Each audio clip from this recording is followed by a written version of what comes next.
They found her at dawn. The air was still heavy from the night's rain, carrying that scent of moss and rot that clings to the Okefenokee like a second skin. The swamp was waking, slow, deliberate, its black water rippling with the movement of things you could never quite see. She stood at its edge barefoot, her toes sinking into the wet earth. Her dress was once white, but now the color of ash, its hem soaked in swamp water, so dark it seemed to drink the light. She did not speak. She did not even flinch when Sheriff Alden stepped from his truck and called to her. She only looked at him, not with fear, but with a stillness so unnatural it felt like staring into the surface of a pond. And realizing something was staring back, she gave no name, no address, no reason for why she was there. In a town like Briar's Hollow, the swamp was both a landmark and a warning. Generations had been raised on its legends, tales of lights that moved where no man walked, of voices that lured you deeper, and of the bones it kept beneath its roots. But most folks, being human, still believed they understood its boundaries.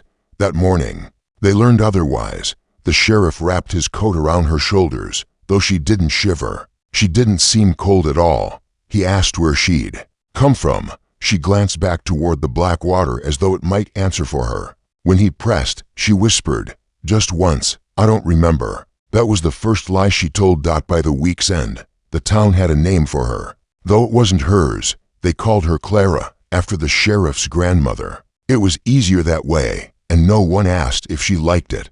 The church ladies brought food and blankets. The doctor pronounced her healthy but pale, and she moved into the spare room above the sheriff's garage, where she spent her nights awake and her mornings watching the mist roll in from the cypress groves. The children stared at her in the market. The old men stopped talking when she passed. People wanted to believe she was just a lost girl, a victim of some accident she couldn't bear to recall, that she had stumbled from the swamp by chance, like a bird blown off course. But there was something in her eyes that refused that kindness. It wasn't emptiness, it was waiting. Briar's Hollow was a place where time forgot itself. The railroad tracks had rusted long before most of the young had dreams of leaving. The brick storefronts wore their years in cracks and ivy. The bell in the church tower rang not for beauty, but because the town needed reminding that days were still passing. Life went on. Clara helped around the sheriff's house, though she spoke little. She learned the layout of the streets without asking for directions. She could stand at a window for an hour without moving, her gaze fixed on the tree line as if she expected something or someone to emerge. And slowly, small things began to happen. Dogs barking at night, always facing the swamp. The smell of damp earth drifting into houses even on dry days. A sound in the woods, not quite footsteps, not quite wind, that stopped whenever you turned to listen. No one blamed Clara. Not yet. But the story started. One night, in late autumn, Sheriff Alden returned home to find her sitting on the porch steps, her hair damp though it hadn't rained. In her hand, she held a chain, thin, rusted, and snapped clean through. "Where'd you get that?" he asked. She looked up at him slowly, as if waking from somewhere far away. "It was in the water," she said. "By the old dock." The sheriff felt the hair rise on his arms. That dock had been abandoned since the summer of '58, when 3 boys went missing after a fishing trip. No one ever found them, but folks whispered they'd gone too deep into the swamp's channels, where the roots twist above the surface like ribs and the air feels too thick to breathe. He told her to throw it away. She didn't. By December, the whispers had turned to suspicion. Children began waking from the same dream, of a woman calling from the marsh, her voice sweet but breaking. The school teacher swore she'd seen Clara walking the edge of the swamp in the early hours, barefoot despite the frost. And then came the animals. First, the stray cats, then the cattle in Old Man Redding's pasture, found dead, each one with eyes open and fixed toward the swamp. No tracks in the mud, no signs of struggle, just gone.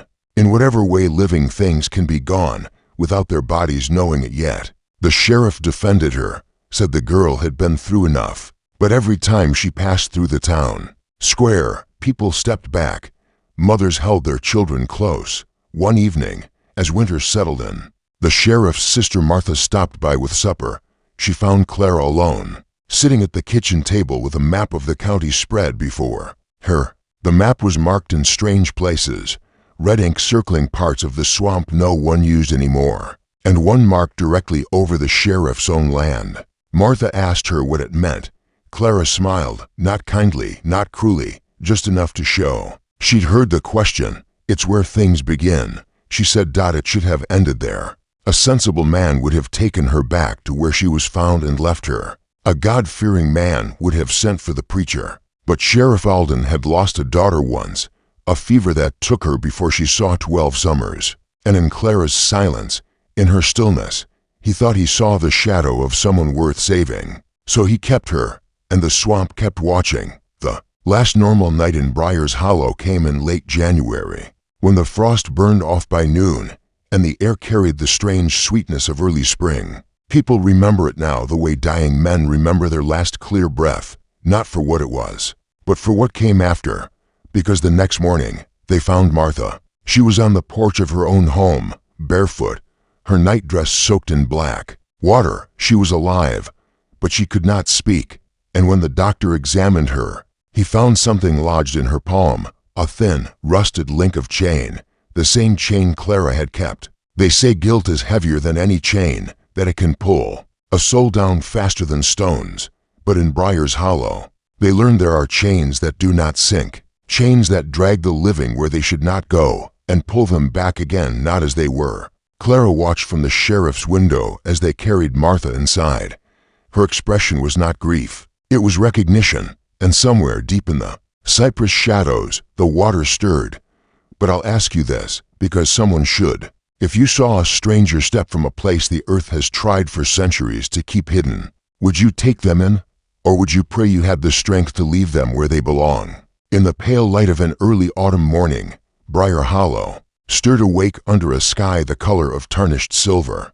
The air was heavy with the scent of wet earth, carrying a faint sweetness from the rotting reeds along the marsh's edge. Mist clung low to the ground, curling around fence posts and drifting across the rutted dirt road like something alive. That was when they saw her, a girl, no more than 16, slight as a sapling, standing barefoot where the land gave way to the marsh. Her hair hung in damp strands over her shoulders.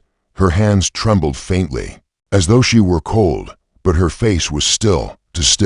Her eyes were dark, not merely in color but in depth, as though they could swallow the pale light whole. Sheriff Elias Mercer was the first to approach. His boots sank into the wet ground as he came near, but the girl didn't move, didn't blink. She looked past him, over his shoulder, toward the shifting reeds and the still water beyond. "You lost?" he asked, keeping his voice low. "Nothing. Name?" The question seemed to brush past her without catching. She was breathing, he noted, but in that slow, shallow way of someone asleep on their feet. Finally, she turned those eyes on him, and for a moment, Elias felt the same quiet unease he'd known once as a boy, staring down into a deep well, and realizing the darkness at the bottom wasn't empty.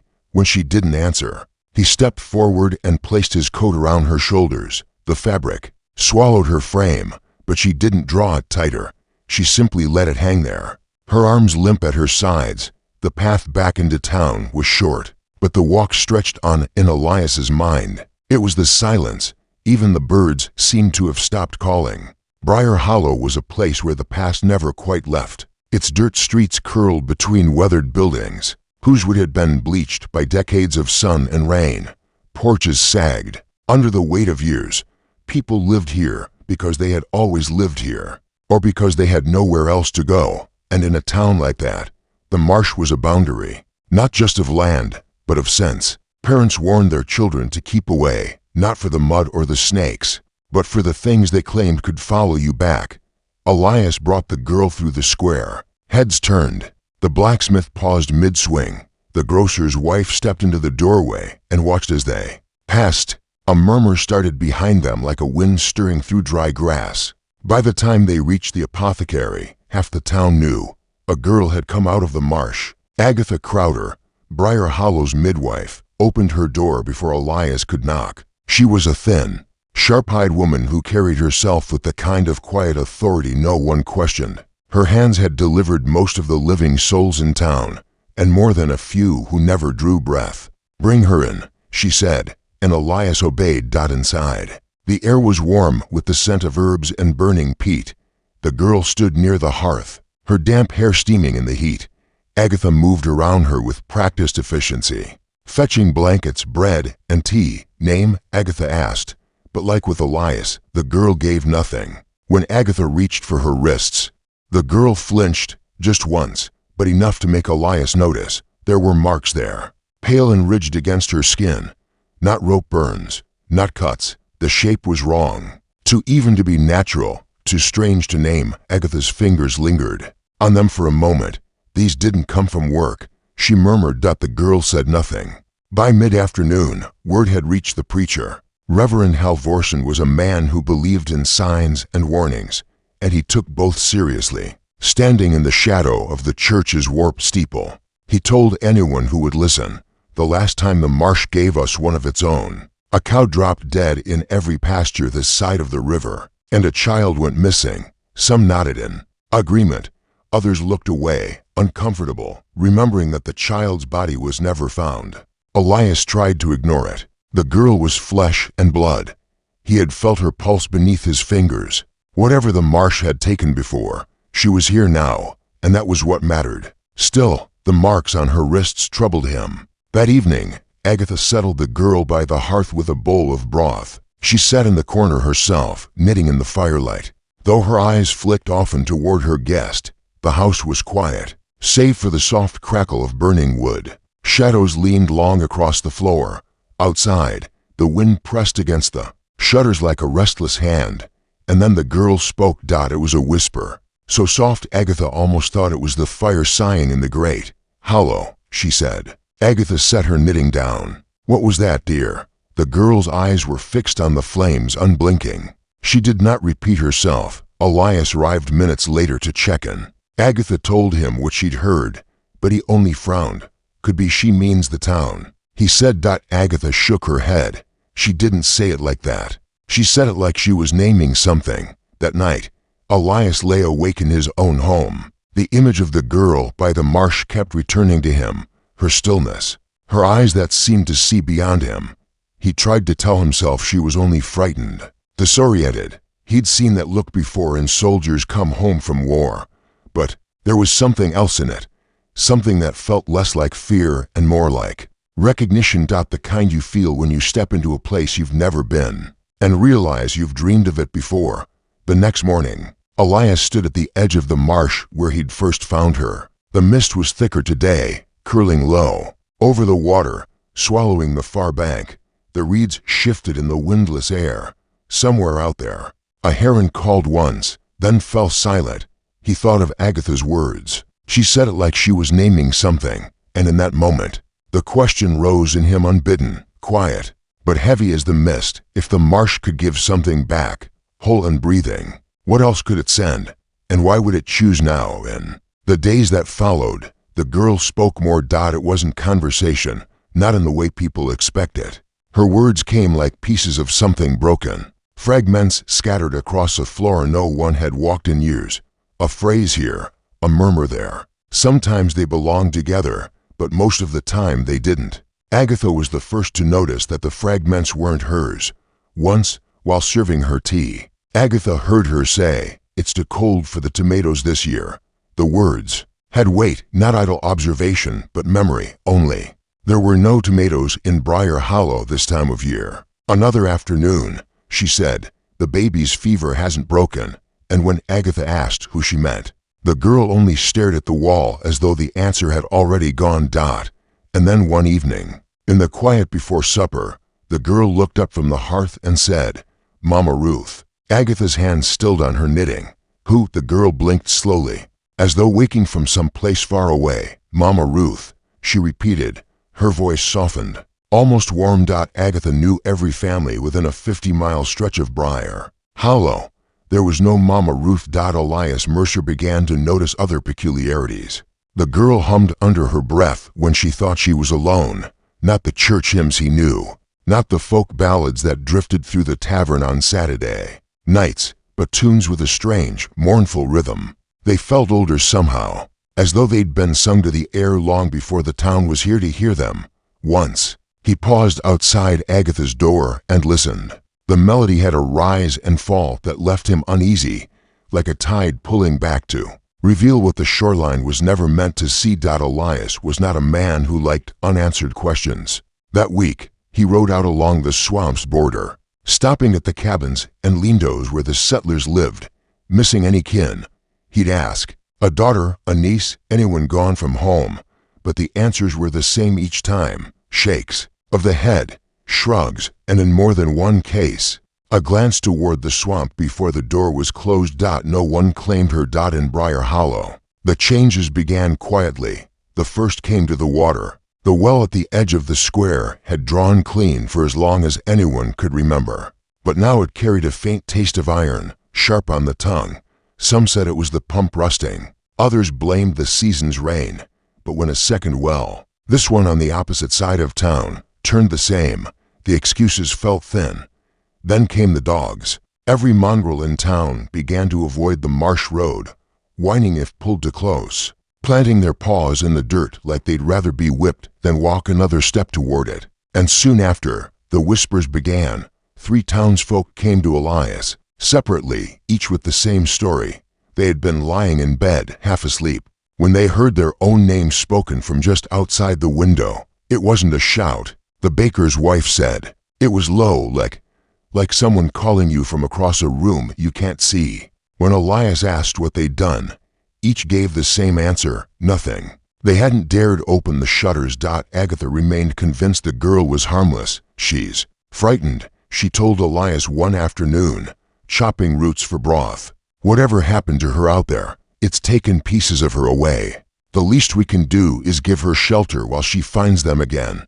Elias wasn't so sure. He didn't say it aloud, not yet, but the unease in him had grown roots. It was the night he found the carvings that changed everything. It was late. Elias had stopped by Agatha's to check the locks, something he did often now, though he couldn't explain why. The girl was asleep upstairs, or so he thought. As he climbed the narrow steps, he heard a faint scratching, a sound dry as moth wings. When he reached the door to her small room, it stopped. She was lying in bed, eyes closed. But when he knelt to retrieve a blanket that had fallen to the floor, his gaze caught on something beneath the frame. There, in the pale moonlight spilling through the window, he saw them, symbols scratched into the wood, crude shapes, each the size of his palm, repeated over and over. He ran his fingers over them, feeling the jagged grooves left by whatever she'd used to carve them. They weren't letters, at least none he knew. They looked like mounds, small and rounded, with shallow lines radiating outward like rays of a sun that had been buried. A memory stirred. An old story his grandmother used to tell, of the burial mounds out near the far end of the swamp, places no one touched because they weren't meant for the living. He rose slowly, his eyes drifting to the girl's face. Her breathing was even, but something in him knew she wasn't asleep. That night, Elias lay in his own bed, staring at the ceiling. If these were just the ramblings of a lost child, why did they feel so deliberate? Why the marks, the fragments of lives she shouldn't know, the songs from nowhere? And more than that, why did he feel deep down that these weren't signs of madness, but of memory? Memories that weren't hers. By the end of the week, Elias stopped asking himself whether the town could survive keeping her. He began to wonder if it could survive knowing where she came from. If you saw a stranger pull words from the air, words that belonged to the dead, would you still call them innocent? Or would you pray their silence never breaks again? The farther Elias rode from Briar Hollow, the more the land seemed to dry beneath him. The marsh's reach thinned into sparse pines and brittle grass, the air losing its heavy sweetness for the dust and smoke of the county seat. He had not told Agatha where he was going.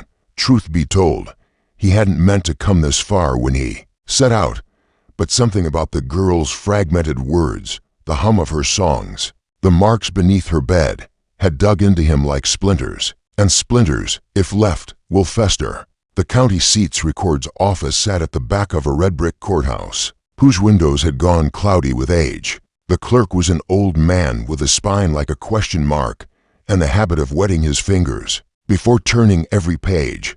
"What year you after?" he asked. "Before the war," Elias said. "Before the town was the town." The man gave a whistle. "That'll be in the ledgers no one touches unless they've got to." They were stored in a low-ceilinged room that smelled of mildew and old paper, the air thick with the slow decay of history. Elias lit a lamp and began working through them, page by brittle page. It was in a ledger from 1768, water-stained, the ink faded to the color of tea, that he found it. A tract along the marsh's outer edge, granted to one Jonas Halloway and his wife Ruth. The entry was short, only a few lines, but the final notation stopped him cold. Family vanished in the night. House and holdings abandoned. No record of where they'd gone. No sale of the land. Just absence, written into history, like a fact that required no explanation. He carried the name back to Briar Hollow as though it might be the key to something. That evening, he sat with the girl in Agatha's kitchen while the old midwife brewed tea. "Halloway," he said, watching her face. Nothing. She glanced at him once, then returned her gaze to the fire. But when Agatha, half to herself, repeated the name, Jonas and Ruth Halloway, the girl's hand closed around the cup she was holding, and the glass shattered. Hot tea splashed over the table, over her wrist, but she did not cry out. She only stared at her open hand, where a bead of blood formed and ran toward her palm. Elias moved to tend the cut, but Agatha got there first, wrapping it in a strip of cloth. The girl let her, silent, her eyes fixed on some point far beyond the walls of the kitchen. That night, Elias dreamed that he saw the marsh not as it was now, but as it must have been, its edge dotted with crude cabins, smoke curling from there. Chimneys. In the center stood one larger than the rest, its windows glowing like watchful eyes. Then the water began to rise, slowly at first, creeping over roots and grass, then faster, swallowing fence posts, flooding doorways. He saw the cabin's foundation give way, its walls groaning before it slid whole into the black water dot, and through it all, from somewhere unseen, came the sound, that same strange, mournful melody the girl hummed when she thought no one was listening. When he woke, his heart was hammering. The room was dark, the air cool against his skin. He swung his legs over the side of the bed and stopped. His boots, set neatly by the wall when he'd gone to sleep, were damp. Mud clung to the soles, thick and black, smelling faintly of rot. By morning, the dream had lost none of its hold. Elias told himself there had to be an explanation for the boots, perhaps a leak, a trick of the mind. But the scent of the mud stayed with him all through the day, stubborn as the name Halloway. And if the boots could travel without him, what else could? That Sunday, Reverend Halvorsen addressed the congregation with a voice sharpened by something more than Scripture. "Send her away," he told them, "before the pattern begins again." He did not say what pattern. He did not need to, not for himself. The fear in his eyes was not the kind a man can fake. Some in the pew shifted uncomfortably. Others nodded, the unease that had been growing in town these past weeks, finding a name it could cling to. But for Elias, the words only deepened the weight in his chest. If there was a pattern, then someone had seen it before. And if someone had seen it before, why was it still happening? That night, Elias sat alone at his desk, the name Halloway written on a scrap of paper before him. He turned it over in his mind like a coin, feeling the weight of it. Somewhere upstairs, in the room Agatha had given her, the girl lay silent, but he could almost hear it, the hum of her voice, threading through the air like a sound meant not for the living, but for the ones who wait beneath the water. If your preacher told you a storm was coming, and that it had been here before, not once, but many times, would you believe him? Or would you wait to see the water rise for yourself? The road to Temperance Blake's cabin was little more than a thread of dirt carved between the marsh and the pines. Few bothered to take it. Fewer still made the return trip without a story. Temperance had lived in the farthest reaches of Briar Hollow for as long as Elias could remember. She was small, stooped, her hair the color of bone ash, and her voice carried the thin edge of a blade long sharpened. She traded herbs and remedies for flour and tobacco, and though her hands still worked steady, her mind had earned a reputation, somewhere between cunning and madness. When word reached Elias that she wanted to see him, he saddled his horse. Before the sun was high, he found her on her porch, a cup of chicory steaming in her hands. Her eyes fixed on the marsh as though it might speak if she stared long enough. "You've brought her here," she said without greeting. Elias dismounted. "You mean the girl?" Temperance's gaze shifted to him, and something in it felt older than she had any right to carry. "I've seen her before." Elias felt his jaw tighten. "When?" 30 years ago. The words landed with the weight of a confession. "She was walking the swamp's edge with a man," Temperance went on, "but I never saw his face. Always in shadow, no matter the light." 30 years, Elias repeated. Not because he doubted the number, but because it was impossible. Temperance's thin mouth curved, not in amusement, but in the way a door might open an inch to show. "You only the dark inside. She hasn't aged a day since." Most in town would have dismissed it outright. Temperance had been called mad before, and age had only given people more reason to call her so. But Elias could not shake the way she'd said it, no hesitation, no need to convince. Could she be tied to the Halloways? He asked. Temperance looked back toward the swamp. "Tied? No, she's a thread in the same cloth. Pull her, and you'll unravel more than you mean to." Elias stepped closer. "What do you mean?" Her voice dropped, and for the first time, Elias thought he heard something like fear beneath it. "Names are doors, Sheriff. The wrong ones spoken at the wrong time will open wide enough for things to step through. You speak her true name." Temperance turned back to him, her eyes sharp as glass. "And you'll let the rest of her in." That night, the wind shifted. It came off the swamp carrying a heaviness that bent the pines and rattled the shutters. On Agatha's house, inside, the girl slept fitfully in her small bed upstairs. Elias had taken to staying nearby on such nights, an unease in him that wouldn't let him go far. It was near midnight when the scream came. He was halfway up the stairs before the sound tore itself from her throat again, raw, ragged. Not the cry of fear, but of something being forced loose from the body. When he reached the doorway, she was sitting upright in bed, her eyes wide and blind to him. Her mouth moved, spilling words in a language he didn't know. The syllables were jagged, pressed together like they had no business fitting.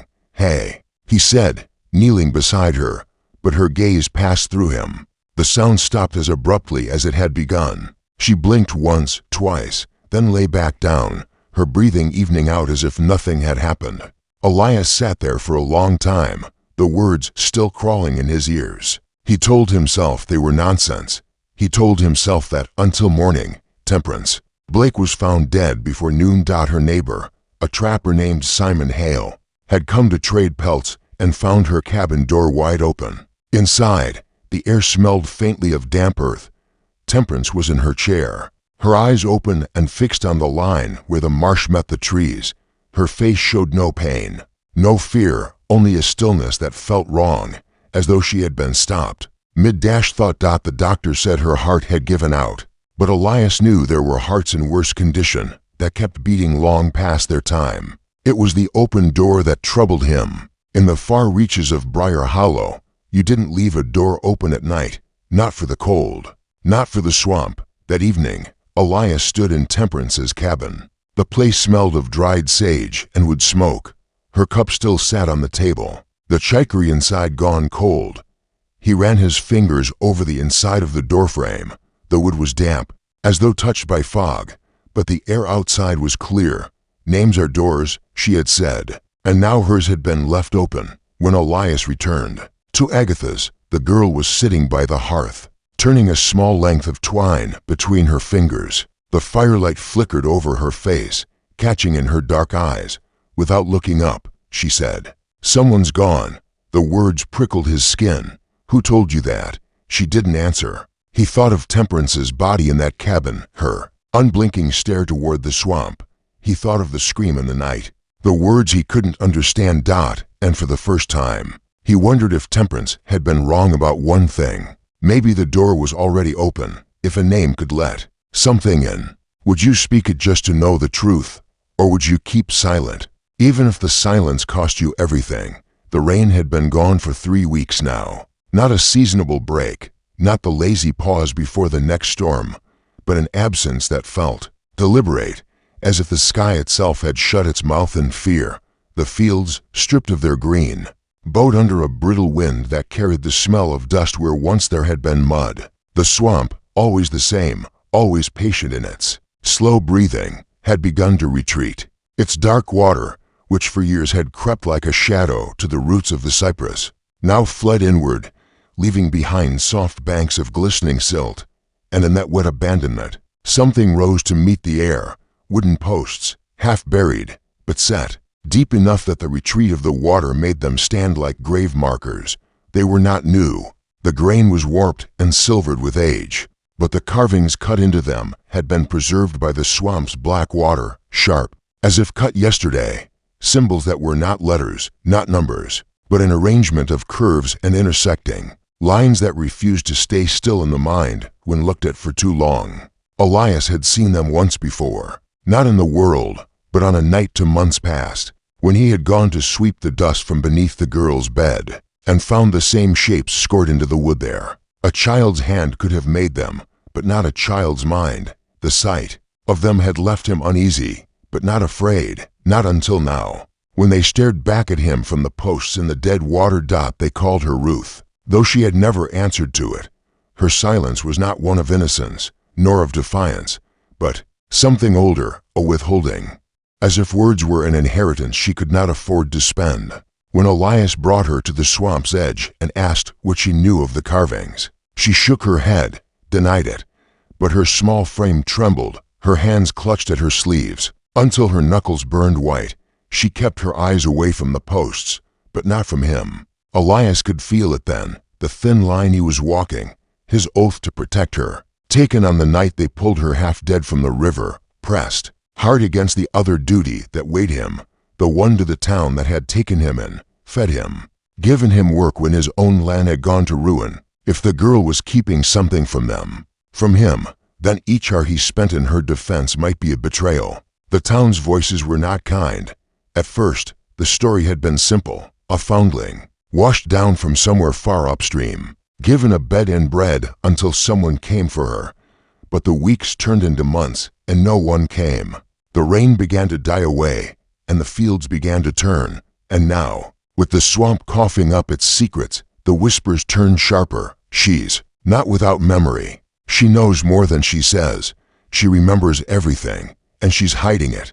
If Ruth heard them, she gave no sign. She stayed close to Agatha, closer now than she had before. Agatha was her only true refuge, a woman whose strength had always been in the quiet work of keeping others alive.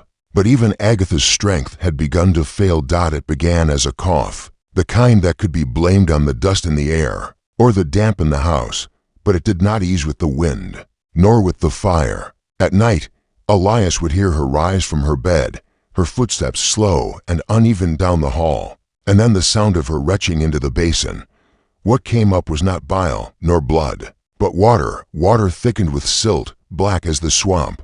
At its deepest, she would not speak of it, and Elias did not press her. He feared what it might mean if she did. The preacher was the only one who spoke plainly, though his plainness was of a kind that offered no comfort. Elias had found him standing at the edge of the churchyard one morning, his eyes fixed not on the road or the fields, but on the sky, where the heat had turned the clouds to thin white scars. The price, the preacher said, without turning, is beginning to be paid.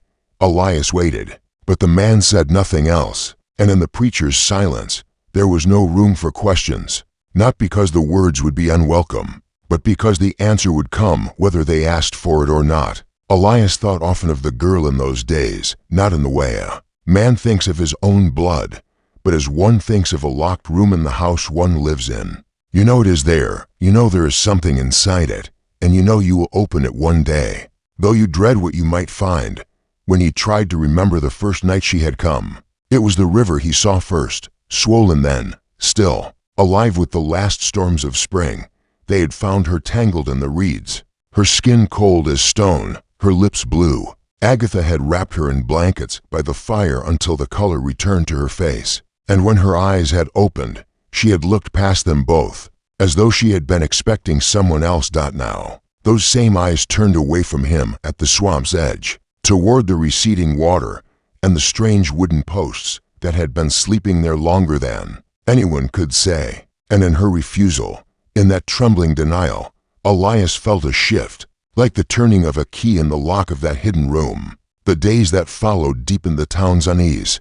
The crops faltered, the air dried, the swamp pulled further inward, revealing not just the posts, but other shapes half swallowed in the muck, stones, iron fragments, the ribs of boats too small to have ever sailed. Children were told not to wander past the first row of trees. Though even the boldest obeyed without protest, Agatha's cough grew worse more than once. Elias found her seated by the open window, her hands clenched in her lap, the basin beside her half filled with that same black water. She claimed she felt no pain, but her eyes had begun to hollow, and there was something in her expression, not fear, not quite, that made Elias think she had seen the end of this long before it began. One evening, as the last light bled into the marsh, Elias passed the preacher's house and found the man seated on his porch. He was humming a hymn Elias did not know, his fingers tracing something invisible in the air. When Elias paused, the preacher lifted his eyes and said,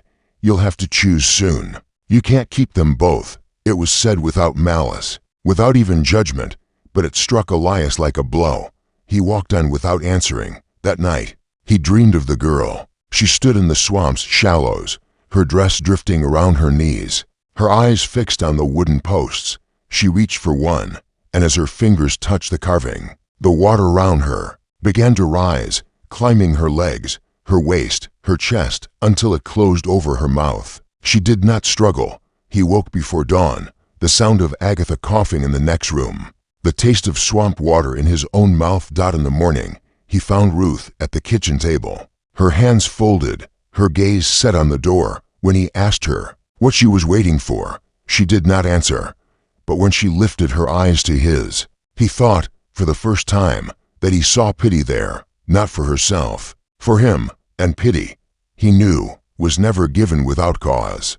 But tell me, if you had been in Elias's place, standing between the girl who will not speak and the town that will not forgive, who would you have saved, and at what cost? It was the fourth night without sleep when the storm came. No gentle return of rain to bless the soil. This was a tearing open of the sky, a sudden violence, as though some great thing above had grown tired of holding its own weight and had shattered. In place, the first drops hit the earth like stones, raising small clouds of dust before the ground remembered how to drink. Within minutes, the fields were slick, the gutters screaming, the air thick with the smell of wet iron and rotted leaves. Elias had been pacing the narrow hall outside Agatha's loft when he heard the footsteps, light, hurried, not the uneven drag of Agatha in her illness, not the careful tread of his own. He turned, and there she was, Ruth, the girl, barefoot and shaking, her nightdress clinging to her skin in the heavy heat before the downpour. Her eyes were wide, but not empty. "Not this time, I have to tell you," she said. The words fell from her mouth like something loosed after too long in the dark. Full sentences, the first he'd ever heard from her. "I belong to the Hollow House, and they are waiting." Her voice was two voices at once, the higher pitch of a frightened child and the low, steady weight of something much older. Elias took a step toward her. "Who is waiting? What house?" Her breath came in sharp bursts. She looked toward the window, where lightning painted the room in brief, white fire. "The Hollow House. I lived there before I was here, before the river, before—" Her gaze dropped to her feet, as if the rest could not be spoken aloud. "What's in the house?" Elias asked. But the girl only shook her head, and then her mouth closed as if some unseen hand had clamped it shut from within. She retreated, her eyes gone distant again, and though he tried, no more words would come from her. The rain began in earnest then, a wild drumming that swallowed every smaller sound. By midnight, the wind had grown so fierce that the shutters on the western wall rattled like bones in a box. Elias sat in the kitchen with a single candle, waiting for the storm to break or for the girl to speak again. Neither happened. Instead, it was a knock on the door that broke the night. No, not a knock, a pounding. When Elias opened it, he found Thomas Weller, a farmer's boy, soaked to the skin, his face pale as milk. "It's Samuel," Thomas gasped. "He's gone." Samuel Reddick was 8 years old, the youngest of 5. a boy known for chasing frogs into the shallows and coming home muddy but grinning. His mother had sent him to fetch water from the rain barrel at dusk. He never came back. We searched the street, Thomas said. Mary swears she saw him, walking toward the swamp, holding someone's hand. Elias waited for the rest. Someone, Thomas said slowly, who looked like her. The candle's flame stilled in the sudden hush. She was with me all night, Elias said. Thomas shook his head. Mary's certain. Before Elias could speak again, the boy was gone. Swallowed by the rain, he closed the door and turned. Ruth was standing in the hall. She looked neither surprised nor frightened, only tired. "They're coming for me," she said. Elias stepped toward her. "Who?" But she was already moving up the stairs toward Agatha's loft, her thin hands brushing the banister like a blind woman feeling her way by morning. The storm had torn half the shingles from the roof, and the yard was littered with branches. The town was gathered in the street, their faces pale under the gray sky. Word had spread. Samuel had not been found. The tracks in the mud led toward the swamp and ended where the water had swallowed them. Mary Reddick stood at the front, her hair wild from the rain, her voice steady in its fury. "I saw her," she said again. "The girl, hand in hand with my boy. I know what I saw." Elias stood in the doorway of Agatha's home, the wood cold under his bare feet. "She never left this house," he said. "Then she has a twin," someone shouted. "A shadow?" "Or she's a witch," another voice answered. The preacher stepped forward, his black coat still wet at the hems. "A thing can be in two places," he said. "If it was born in both." The crowd shifted, unease thickening like the storm clouds above. Elias felt the weight of their eyes, each one asking the same question without speaking. Would he give her up? Behind him, Agatha's breathing was uneven. She had risen from her bed despite her illness and stood with one hand on the wall for balance. "You can't," she whispered. "Not to them. She's one girl," Elias said under his breath. "One against a whole town. One against a whole town," Agatha repeated. "And still, you can't." The mob edged closer, their boots sinking into the wet earth. Someone carried a length of rope. Another held a rusted lantern, its flame guttering in the wind. Elias's heart thudded in his chest, a slow, deliberate pounding like a drum in the distance. The girl was upstairs, in the loft, locked in, he had told himself, safe. But the lock was nothing if the thing they feared could walk into bodies, could stand into worlds at once. He thought of her words in the night. "I belong to the Hollow House, and they are waiting." Waiting. For what? For her return, for the rest of them. The rain began again, light but cold, a silver veil over the gathering. Elias stepped forward, one hand on the doorframe, feeling the thin line between choice and ruin. He could give her to them, and the danger, whatever it was, would be theirs to face. Or he could keep her and carry the danger alone. The rope swung in the wind like a question mark. The lantern's flame danced in the crowd's breath. And upstairs, behind the thin wooden door, the girl was silent. They went before dawn, when the world was still caught between night and morning, when the wet air felt like a living thing that might close its hands around you if you lingered too long. Elias carried no lantern. The light would only draw attention, and Agatha leaned against him. More than she walked, her strength a thin thread pulled taut. The girl moved ahead of them without complaint, barefoot in the mud, her head slightly tilted as if listening for a voice too soft for the others to hear. The swamp did not welcome them. It never had. But that morning, its refusal was more than silence. It was a heaviness in the air, a pressure that made the breath work harder in the lungs. The way a deep lake presses against a diver's chest. The water that clung to their boots was warm, almost feverish, and the ground seemed to shift beneath each step, as though it were breathing, slow, patient, and deep. Elias had not told Agatha what the girl had said to him. The night of the storm, she was too weak, he told himself. The truth would only weigh her down further, but he carried the words with him, hearing them now as the swamp closed in. "I belong to the Hollow House, and they are waiting." The deeper they went, the darker the air became, though the sun had risen somewhere beyond the curtain of cypress. Branches, Spanish moss hung like funeral veils, dripping with last night's rain. Somewhere close, unseen water trickled, but no birds called. Even the insects had fallen silent. It was the girl who stopped first. She stood at the edge of a shallow rise where the roots of the cypress twisted upward, like gnarled hands, holding something within their grasp. Elias followed her gaze and saw it, the black outline of a cabin, its walls slanted, its roof caved, in beneath the slow crush of roots that had been growing for decades. The wood was the color of bone, stripped of bark and paint alike, and the doorway hung open, its frame split by rot. Agatha tightened her grip on Elias's arm. "You've brought us here," she whispered, though it was not accusation only, awe or fear. The girl stepped forward. The air inside the cabin was colder. Elias smelled mildew, stagnant water, and something faintly metallic beneath it all. The floor sagged under their weight, but the girl moved without hesitation toward the center of the single room. There, on the warped planks, was a circle of figures, crude dolls, each no taller than a man's hand, fashioned from twigs bound with twine and hair. Their heads were knotted clumps of moss, and their faces, if they could be called that, were small pieces of carved bone, etched with the same shapes Elias had seen on the wooden posts and beneath the girl's bed. They were arranged in a ring around a hole in the floorboards. Elias moved closer, his boots creaking. The hole was perfectly round, lined with stones slick with algae. It was filled not with mud or debris, but with dark, still water that reflected nothing. Not the broken beams above, not the faces leaning over it.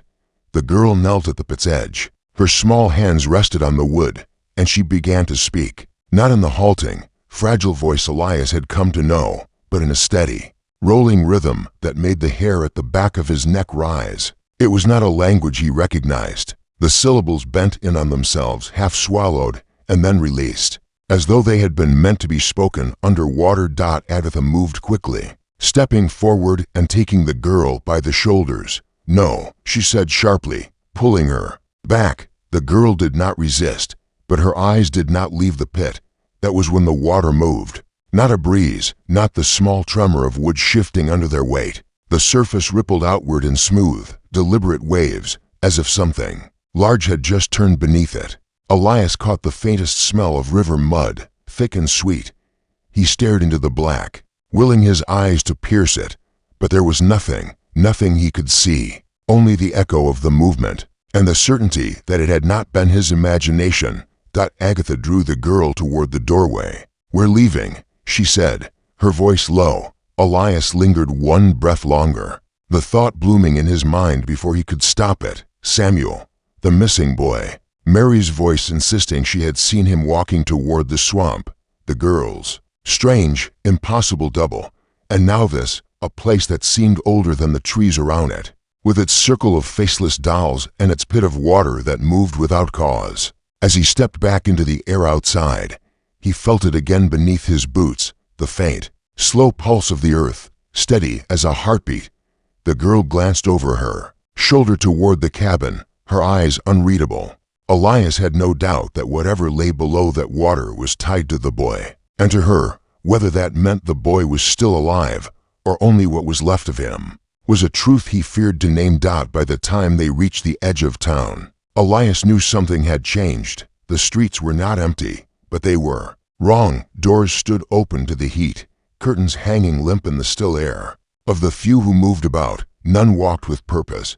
Some leaned against doorframes, their lips moving in murmurs too faint to hear.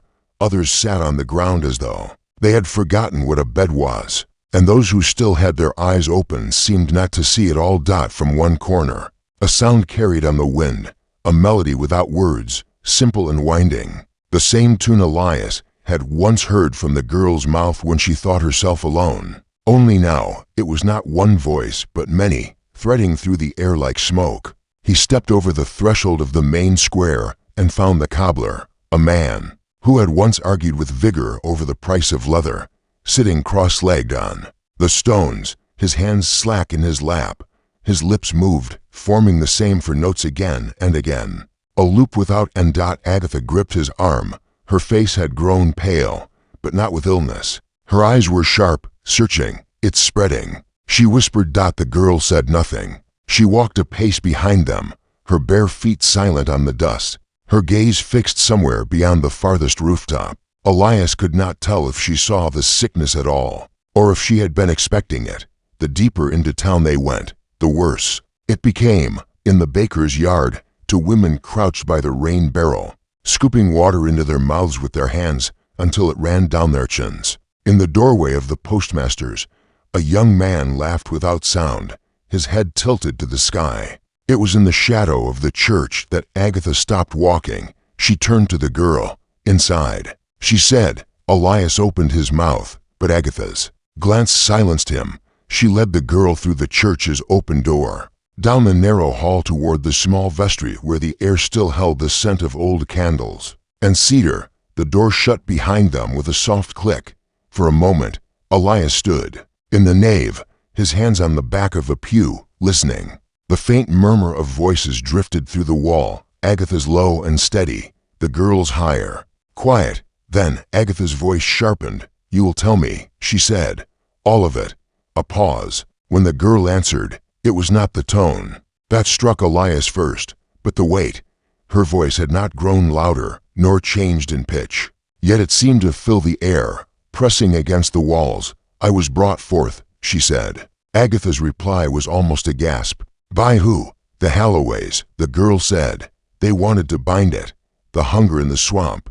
They gave it children who had no past to claim them, so the debt would end with them." Agatha's voice broke in disbelief. "Gave it?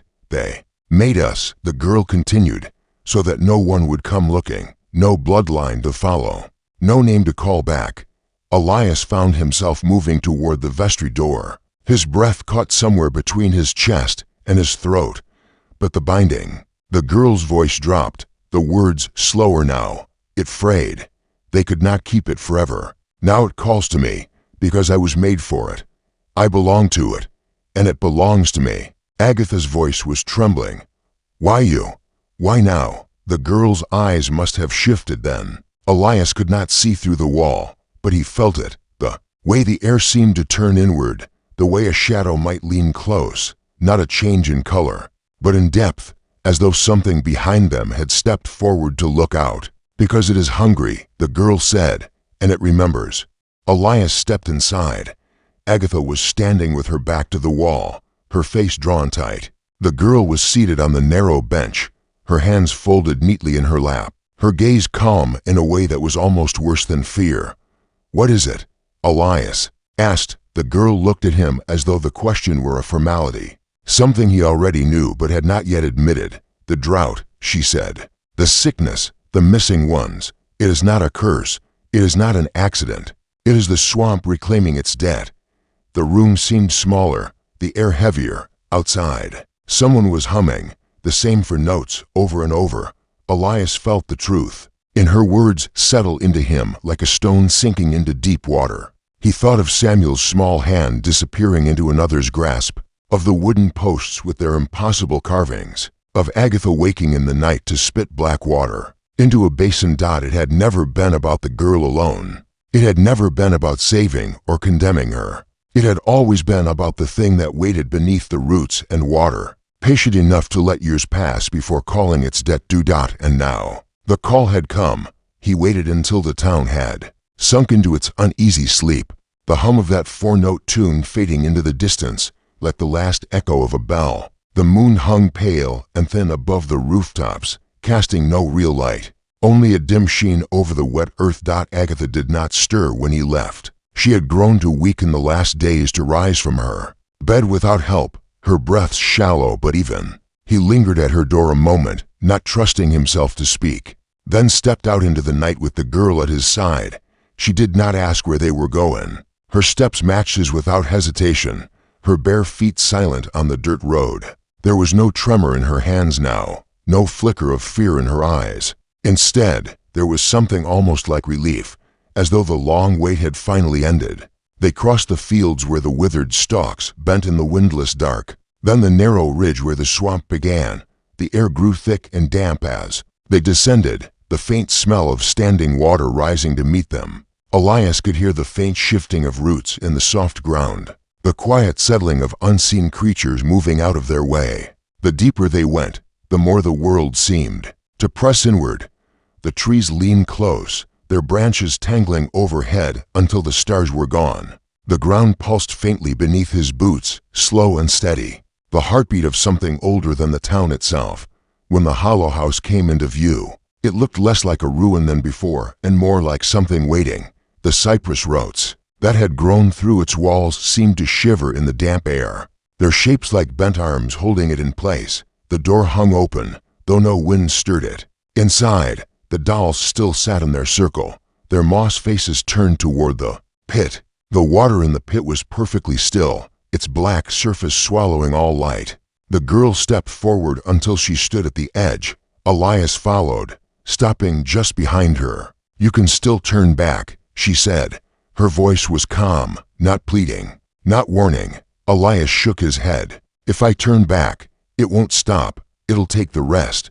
She looked down into the water. "It will take you too, I know." There was no more to say. She placed one foot into the pit, and the water took it without a splash. Then the other, her small body sank with unnatural speed, the surface closing over her head as though she had stepped into a shadow instead of water. Elias leaned forward, searching for her in the black, but there was nothing, only the slow widening of ripples that spread outward to the rim of the stones. The ground beneath him trembled, not a sudden quake, but a deep, steady shaking, as if the earth itself were drawing breath. Then a voice spoke his name, that it was not male, not female, not even quite human. It carried the weight of something that had been speaking long before man learned language, a tone that seemed to come from within his bones rather than his ears. "Elias." He turned sharply, but no one stood behind him. Still, the sense of a presence lingered, close enough that he felt the air move against his skin. And then, light as a breath, a hand rested on his shoulder. He did not flinch. The ripples slowed. The tremor in the ground eased. The water stilled until it was once more a black mirror, reflecting only the darkness above. The girl was gone. Outside, the first drops of rain began to fall. By the time Elias stepped back through the doorway of the hollow house, the water was running between the roots, filling the low places, seeping back into the thirsty ground. By dawn, the swamp would be flooding again. The town would wake to find the air cooler, the wells sweet, the sickness lifting. They would say the drought had broken, that the worst had passed. But Elias would know better. The swamp was not gone, only sated. For now, the swamp was never truly quiet. Even in the light of afternoon, when the mist retreated and the cicadas screamed their shrill song, Elias could feel the breath of it, slow, patient, tasting the air through unseen teeth. But in the weeks after that night at the hollow house, the sound had changed. It was softer now, less hungry, a lullaby, almost. Briar Hollow healed as if it had only been pretending to wither. The cornfields that had rattled themselves to dust stood green again, heavy with milk-filled ears. The river ran full, lapping against its banks with lazy warmth. Even the air, once so dry it cracked the lips and burned the lungs, hung humid and sweet with the smell of wet soil. People smiled, again, though it was a thinner kind of smile, the sort that never reached the eyes. The fever broke. Those who'd been delirious awoke, remembering nothing. And the missing? No one spoke their names. Not in the church, not at the supper table, not even behind closed doors. It should have been enough. Elias worked the fields as he always had, tending to the fence posts, the mules, the irrigation ditches. Agatha went back to her herbs and poultices, curing rashes, easing births, brewing teas that drew the poison from a snake bite. From the outside, the town had been stitched up neat, but Elias felt the stitches tug whenever the wind shifted from the east. He did not tell anyone about the dreams in them. The girl was never the age she had been when he'd found her. Sometimes she was younger, a pale infant swaddled in moss. Other times older, her face a strange mirror of his own, eyes full of things he could not name. In every dream, she was standing in the same place, the pit inside the hollow house. But there was no cabin around her anymore, no walls or roof or sagging beams, just endless black water lapping at her knees. She would not speak, but he would wake with the taste of swamp water in his mouth, and a memory that wasn't his, something deep and heavy moving beneath the surface. Days passed, then weeks. The Swamp stayed quiet until one evening, when the sun bled low through the cypress and turned the water red. Elias heard the hum. It came faintly at first, barely more than the sound of a wasp circling the rafters, but it was a tune he knew, though he wished he didn't, the same the girl had hummed when she thought no one was listening. That looping, winding melody with no true beginning or end, curling in on itself like a snake eating its tail. He followed it without meaning to, through the fence gate, across the field, past the tree line where the shadows grew longer, darker. He should have turned back, he told himself. The mules hadn't been fed. The lamps still needed oil, but his boots kept finding the path, the way a river finds its bed. The smell of the swamp hit him before he saw it, that mix of damp earth and something older, something left too long in the dark. And then there she was. She stood at the edge of the water, just beyond reach. The same threadbare dress, the same pale hands clasped in front of her, hair falling in that same limp curtain across her cheek. Time had not touched her. The hum faded into silence for a moment. He thought she would vanish, that he'd blink, and she'd be gone like in the dreams. But she only looked at him, tilting her head the way she used to when she was trying to understand his words. Then, slowly, she smiled, not wide, not warm, but with the smallest curve of her lips, as if sharing a secret she knew he would never tell. "We'll remember you," she whispered. Her voice was the same and not the same.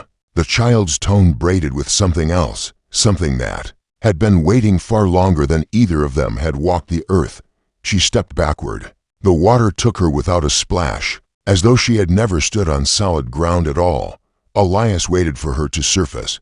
He waited until the sky dimmed, and the first fireflies began to spark in the reeds. He waited until the night chorus of frogs and whippoorwills swallowed the silence whole. She did not come back, but the water moved, not with wind, not with fish. It moved as though something beneath was shifting, turning, feeling the weight of. His gaze. Elias took a step back. He did not run, though his body wanted to, because he knew the swamp noticed such things. It noticed who feared it. It noticed who belonged to it. And somewhere, under that black mirror of water, something was keeping count. When he finally turned for home, the hum began again.